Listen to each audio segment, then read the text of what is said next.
For the front body line hold, we're going to be working on the ability to maintain a posterior pelvic tilt in a straight body line position. So the PVC pipe, we want to measure out with our hands roughly where we want to be. So with the pipe touching the top of our head, we want our elbows to be about at 90 degrees.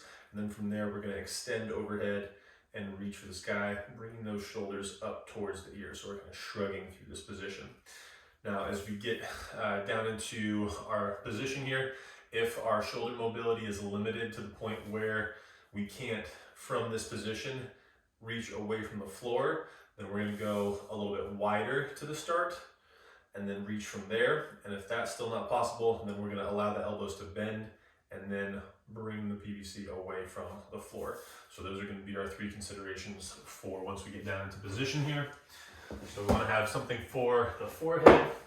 We get down, forehead against my pad, and then from here, my toes are going to be pressed into the floor, and then from there, I'm going to initiate my posterior pelvic tilt by bringing my belly button in and holding that position so there's space between my midline and the floor.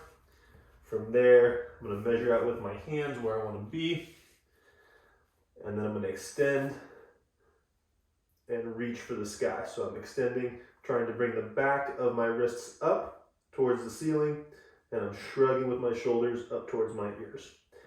Now again, if we can't lift away from the floor with that grip position, we're going to go wider.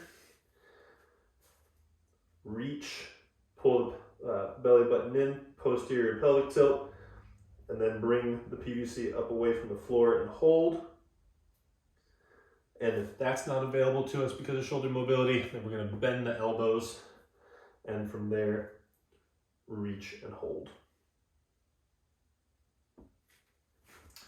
So those are going to be our setup steps and different progressions for the front body line hold.